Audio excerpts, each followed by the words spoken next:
আজকের গুরুত্বপূর্ণ আঞ্চলিক সংবাদে সবাইকে জানাই স্বাগতম। আজ হলো ৯ ডিসেম্বর মঙ্গলবার। আজকের সন্ধ্যার বরাক উপত্যকা তথা আসাম এবং দেশের গুরুত্বপূর্ণ বিশেষ বিশেষ খবর হলো: ধর্ষণ মামলায় অমানবিক মন্তব্য রুখতে নির্দেশিকা আনতে চলেছে সুপ্রিম কোর্ট। গীতা ভারতের মূল সংবিধান, পবন কল্যাণের মন্তব্যে তীব্র বিতর্ক। মোদি যমুনায় ভারতের ইতিহাস নতুনভাবে লেখা হচ্ছে, হিন্দু মুসলিম বিভাজন বাড়ছে, বাক স্বাধীনতা নিয়ে উদ্বিগ্ন সলমান রুশদি। উমিদ পোর্টালে নথিভুক্ত ৫ লক্ষের বেশি ওয়াকফ সম্পত্তি, শীর্ষে উত্তরপ্রদেশ। সময়সীমা শেষে কেন্দ্রের পূর্ণাঙ্গ হিসাব প্রকাশ। গাজার নিয়ন্ত্রণ ছাড়লে অস্ত্র সমর্পণে রাজি হামাস, শর্ত ইসরায়েলকে। বিধায়ক সাজু ফুটবল টিমের ১১ নম্বর খেলোয়াড়, কটাক্ষ প্রাক্তন বিধায়ক আমিনুলের। দনিপুরে জাকালো সংবর্ধনা। দুর্লভচূড়ায় ৫টি কাজের শিলান্যাস ও ভিত্তি স্থাপন বিধায়ক বিজয় মালাকারের। সড়কের কাজ শীঘ্রই শুরু না হলে পুড়বে বিধায়কের কুশপুতুল, সিদ্ধান্ত আলগাপুরের মোহনপুরে। শীতের মরশুমেই সুভাষনগরের নালা সংস্কার করতে পৌর নিগমকে নির্দেশ বিধায়কের।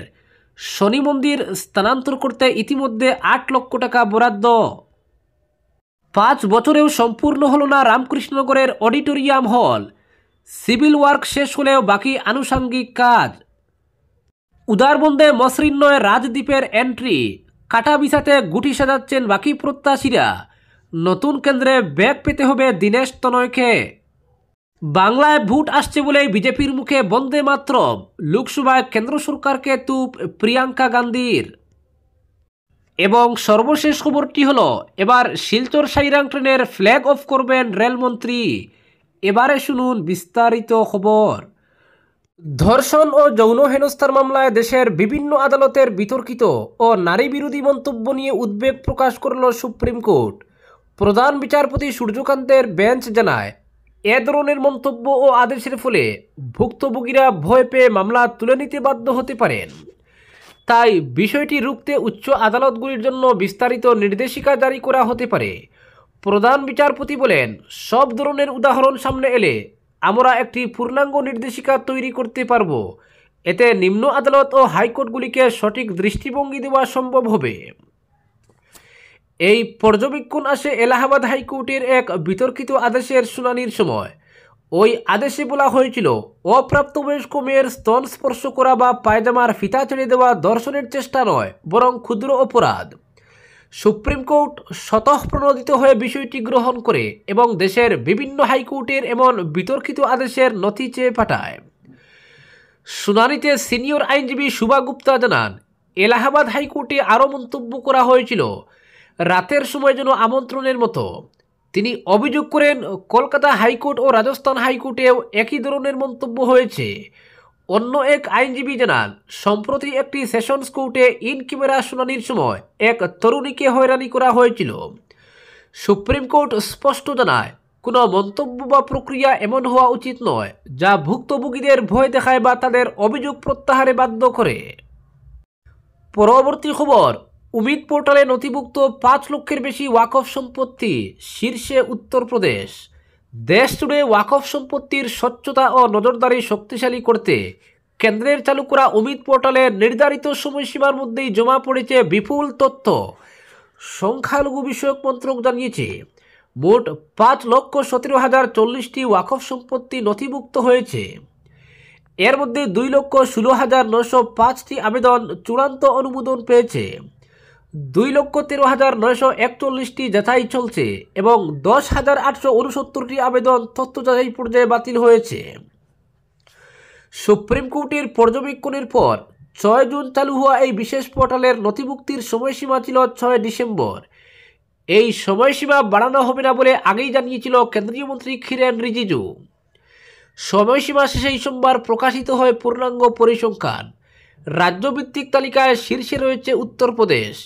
সেখানে ৯২,৮৩০টি সম্পত্তি নথিভুক্ত হয়েছে। এর মধ্যে ৮৬,৩৪৫টি সুন্নি এবং ৬,৪৮৫টি শিয়া ওয়াকফ। এর পরে রয়েছে মহারাষ্ট্র ৬২,৯৩৯ ও কর্ণাটক ৫৮,৩২৮। পশ্চিমবঙ্গ থেকে নথিভুক্ত হয়েছে ২৩,০৮৬টি সম্পত্তি। প্রকল্প সফল করতে রাজ্য ও কেন্দ্রশাসিত অঞ্চল জুড়ে ধারাবাহিক প্রশিক্ষণ শিবির, কর্মশালা, 7টি আঞ্চলিক বৈঠক এবং একটি বিশেষ হেল্পলাইন চালু রাখার কথা জানিয়েছে মন্ত্রক। উল্লেখ্য, ওয়াকফ সংশোধনী বিল ঘিরে সংসদের তীব্র বিতর্কের পর বিলটি লোকসভায় পক্ষে 288 এবং বিপক্ষে 232, রাজ্যসভায় পক্ষে 128 এবং বিপক্ষে 95 পেরিয়ে রাষ্ট্রপতির সম্মতিতে 5 এপ্রিল আইনে পরিণত হয়। পরে বিষয়টি সুপ্রিম কোর্টে ওঠে। শীর্ষ আদালত আইনকে অসাংবিধানিক বলে না মানলেও দুটি দ্বারা আপাতত স্থগিত রাখে। ওয়াকফ বনাম সরকারি সম্পত্তি নির্ধারণ, আদালতের এখতিয়ার এবং ওয়াকফে দানকারীর 5 বছর ইসলাম পালন শর্ত কার্যকর করার নীতিমালা সরকার এখনও চূড়ান্ত করেনি। পরবর্তী খবর, করিমউদ্দিন বড়ভূঁইয়া এখন ফুটবল টিমের 11 নম্বর খেলোয়াড়, কোনো দলই তাকে নিতে চাইছে না। এভাবেই সোনাইয়ের বিধায়ককে কটাক্ষ করেছেন প্রদেশ কংগ্রেসের সাধারণ সম্পাদক তথা সোনাই আসনের দলের মনোনয়ন প্রত্যাশী আমিনুল হক লস্কর। দনিপুরে স্থানীয় যুব সমাজের উদ্যোগে অনুষ্ঠিত এক সংবর্ধনা সভায় বিধায়ক সাজুর তীব্র সমালোচনা করেন তিনি। আমিনুল অভিযোগ তোলেন, কম রক্ষার নামে 72,000 ভোটে জিতে বিধায়ক করিমউদ্দিন সংখ্যালঘু সম্প্রদায়ের সঙ্গে বেইমানি করেছেন। সংস্কৃত ভাষায় শপথ নিয়ে বিজেপির ইশারায় চলার অভিযোগও আনেন তিনি। আরও দাবি করেন, সোনাইয়ের শিক্ষা ও স্বাস্থ্য প্রতিষ্ঠানের গুরুত্বপূর্ণ অংশ বিজেপির নির্দেশে অন্যান্য এলাকায় স্থানান্তর করে আসনের সম্মান ক্ষুণ্ণ করেছেন বিধায়ক সাজু। তিনি বলেন, সোনাই আসনের 24টি গ্রাম পঞ্চায়েত থেকে 18টিতে নামিয়ে আনা হয়েছে, যা প্রয়াত মইনুল হক চৌধুরীর স্মৃতি বিজড়িত সোনাই আসনের ঐতিহ্যকে ক্ষতিগ্রস্ত করেছে। এছাড়া 10 নম্বর আসনকে 119-এ নামিয়ে আনার বিষয়টি সোনাইয়ের প্রতি অবমাননা বলে উল্লেখ করেন আমিনুল।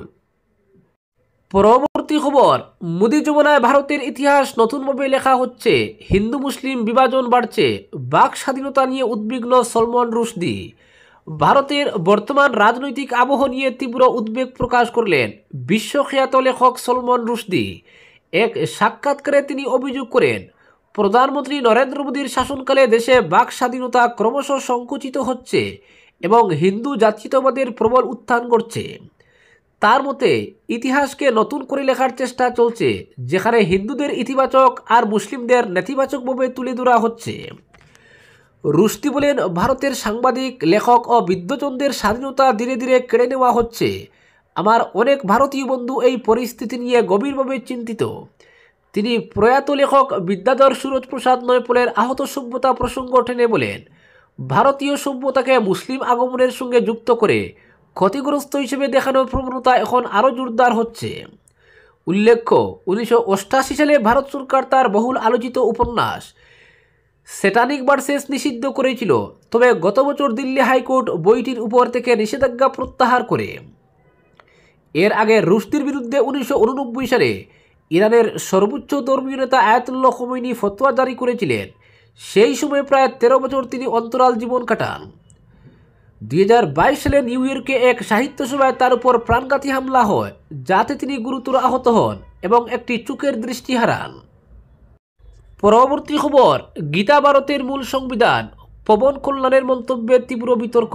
অন্ধ্রপ্রদেশের উপমুখ্যমন্ত্রী ও জনসেনা পার্টির প্রধান পবন কল্যাণের এক মন্তব্যে ফের উত্তাল জাতীয় রাজনীতি।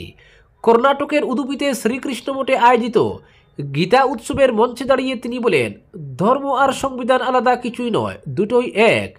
তার আরও দাবি, গীতা আসলে ভারতের মূল হাতে লেখা সংবিধান, যার নৈতিক দর্শনই সমাজ ভাবনার ভিত্তি। ভারতের সংবিধানের মূল কপিতে কৃষ্ণের দ্বারা অর্জুনকে গীতা উপদেশ দেওয়ার চিত্রের উল্লেখ করে তিনি বলেন, এটি ইচ্ছাকৃতভাবে নির্দেশমূলক নীতির উপরে রাখা হয়েছে, কারণ এটি ভারতের নৈতিক দৃষ্টিভঙ্গি প্রতিফলিত করে। তিনি আরও বলেন, অনেকেই মনে করেন ধর্ম ও সংবিধান আলাদা জগতের, কিন্তু তা নয়।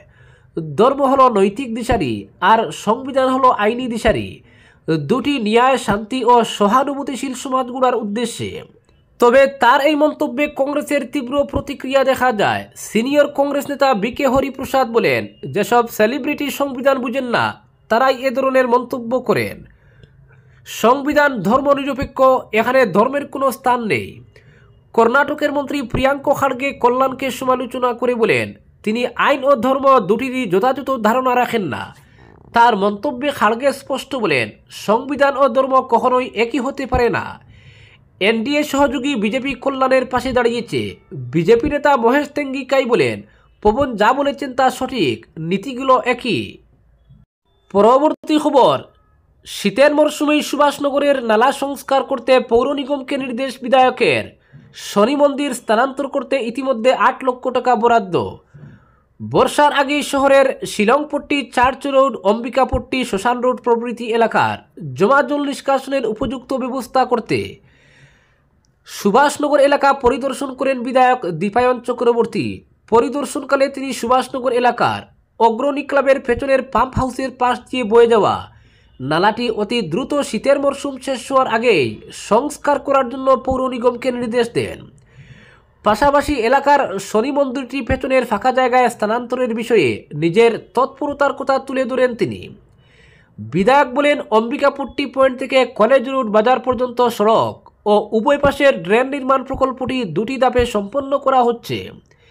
ইতিমধ্যে অম্বিকাপট্টি পয়েন্ট থেকে সুভাষনগর পয়েন্ট পর্যন্ত ড্রেন নির্মাণের কাজ প্রায় শেষ হয়েছে। বিশেষ করে শনি মন্দির পয়েন্ট থেকে সুভাষনগর পয়েন্ট পর্যন্ত রাস্তা প্রায় 92 ফুট চওড়া করা হয়েছে। ওই এলাকায় রাস্তা নির্মাণের পর স্থায়ী ডিভাইডার স্থাপন করা হলে এলাকাটি আরও সুন্দর হয়ে উঠবে। তিনি আরও বলেন, সড়কের মাঝখানে থাকা নালাটি অতি দ্রুত সংস্কার করতে পৌর নিগম কর্তৃপক্ষকে নির্দেশ দেওয়া হয়েছে। তার মতে, খালটি সঠিকভাবে সংস্কার করা হলে পর্যাপ্ত জল সরাসরি রাঙ্গিরখালে গিয়ে মিশতে পারবে। খালটি দখলমুক্ত করার বিষয়ে তিনি এলাকার বাসিন্দাদের আরও সচেতন হওয়ার উপর গুরুত্ব আরোপ করেন। এদিকে রাস্তার অনেকটা অংশ দখল করে থাকা শনি মন্দির প্রসঙ্গে বিধায়ক জানান, শনি মন্দিরটি যথেষ্ট প্রাচীন, তবে জনগণের বৃহত্তর স্বার্থে মন্দিরটি পেছনের ফাঁকা জায়গায় স্থানান্তরের জন্য কর্তৃপক্ষের দৃষ্টি আকর্ষণ করেছেন তিনি। ইতিমধ্যে বিধায়ক তহবিল থেকে 5 লক্ষ টাকা এবং আসাম দর্শন প্রকল্পের অধীনে 3 লক্ষ টাকা মন্দির কমিটিকে হস্তান্তর করা হয়েছে। ফলস্বরূপ পেছনের ফাঁকা জায়গায় নতুন মন্দির নির্মিত হলে তা পুরনো মন্দিরের চেয়ে অধিক দর্শনীয় এবং আকর্ষণীয় হয়ে উঠবে। পরবর্তী খবর, এবার শুধু শিলচর ভৈরবীর মধ্যেই চলবে না প্যাসেঞ্জার ট্রেন। এবার থেকে এই প্যাসেঞ্জার ট্রেন আইজলের সাইরাং পর্যন্ত চলবে। ইতিমধ্যে এই ট্রেনটি চলার অনুমোদন দিয়েছে এনএফরেল। এই পদক্ষেপকে মিজোরামের যোগাযোগ ব্যবস্থার উন্নয়ন আরও ত্বরান্বিত করবে বলে জানিয়েছে এনএফরেল। রেল সূত্রে জানা গেছে, চলতি সংসদের বর্তমান অধিবেশন শেষ হওয়ার পর কেন্দ্রীয় রেলমন্ত্রী অশ্বিনী বৈষ্ণব ও মিজোরামের মুখ্যমন্ত্রী লালদুহমার যৌথ উপস্থিতিতে প্রকল্পটির প্রতীকী উদ্বোধন করা হবে বলে জানা গেছে। লামডিংয়ে মিজোরামের মুখ্যমন্ত্রীর ওএসডি এবং ডিভিশনাল রেলওয়ে ইউজার্স কনসালটেটিভ কমিটির মিজোরামের প্রতিনিধি জোনাতন রালরেমুতার এই খবর জানিয়েছেন। আজকের বিশেষ সংবাদ এখানেই সমাপ্ত।